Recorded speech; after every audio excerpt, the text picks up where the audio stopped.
Joining me now, Michigan Lieutenant Governor Garlin Gilchrist. It's nice to see you again. Welcome back, Lieutenant Governor. Give me a sense of the mood in Michigan, 24 days out from the election for the Harris team there. People are really fired up in Michigan, Alex, whether it's in the city of Detroit, where I'm from and live, to the Upper Peninsula of Michigan, where I've been this weekend.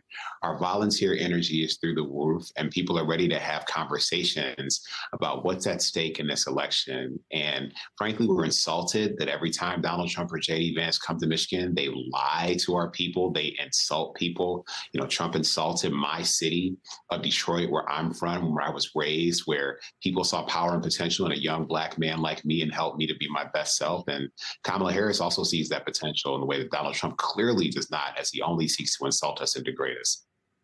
Yeah, I'm going to give viewers a sense of those insults in just a second. But the recent polling shows Kamala Harris up slightly in Michigan. What does the vice president need to do to close the deal in your state?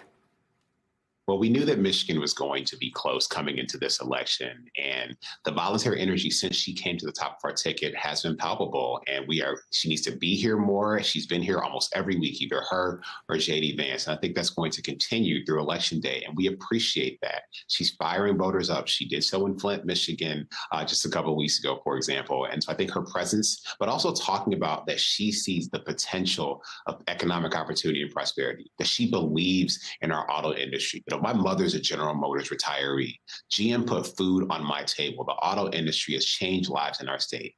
And the fact that she sees a vision for it, she will commit to keeping investments that have already been committed to in the state of Michigan for new auto plants. Like, she's going to keep that and make sure that we have the chance to continue to grow and continue to define that sector. Like Donald Trump and J.D. Vance, they talked explicitly about the fact they're going to renege on the government's promises to the people of Michigan. That's just really terrible.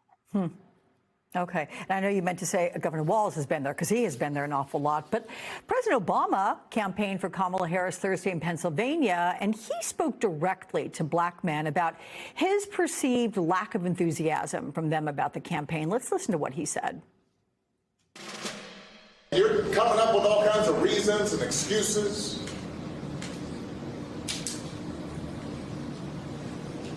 I've got a problem with that, because part of it makes me think, and I'm speaking to men directly now, part of it makes me think that, well, you just aren't feeling the idea of having a woman as president. So a new New York Times poll shows more and more Black voters are voting for Trump. His support could potentially double this year compared to 2016. So is what we just heard the right message? Is Barack Obama the right messenger to attract Black male voters, or might it strike some as a bit scolding? Well, let's take a step back. The way to get Black men engaged in anything from being entrepreneurs like I was in my 20s to getting them to vote for Kamala Harris and Tim Walz, it's to show that you care about them and that you believe in their power, that you believe that their choices matter, that you believe that they can impact things for the better. And by showing people and encouraging them to vote, I think that's the right way to go. And I've seen that from the Harris-Walz campaign, and I've seen that from Kamala Harris as vice president. You know, I talked about me being an entrepreneur.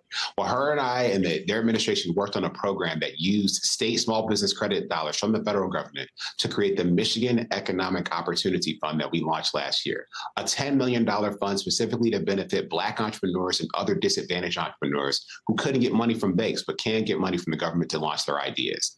That's the kind of message about economic opportunity, potential, and ambition. That's what has motivated the Black men in the conversations that I have all across Michigan about why they're ready to vote and why they're going to vote for Kamala Harris. And in fact, she's going to be in Michigan on Tuesday, continuing her media blitz during a radio town hall. It'll be hosted by nationally syndicated radio host Charlamagne tha God. It is yet another effort to reach Black men across battleground states. Could Charlamagne, in a way, be a better voice to reach Black male voters overall? I mean, Charlamagne is an incredibly trusted voice in our community because he's honest, he's real, he's genuine. And Black folks listen to him because we know that he cares about Black voters today, and he cares about our future. He cares about our mental health. And, Kamala Harris does as well. So I'm excited that he's going to be, hosting this conversation in Detroit. And I think those conversations are going to rhyme with the conversation that I have with Black voters across the state of Michigan, that they want someone who's going to protect their health care, because we have a lot of family members who are living with diabetes that can't afford their insulin. Well, Kamala Harris is going to help make that insulin get $35 for everybody. They're going to talk about, again, Black entrepreneurship as the way to create wealth so that we can increase the level of Black business ownership in a city like Detroit, the city with one of the highest Black populations in the country. And so this conversation is important. I'm excited to welcome both of them to Michigan to have it, and it's going to make a difference. Okay, Michigan Lieutenant Governor Garland Gilchrist, thanks for the chat. Good to see you again. Thank you.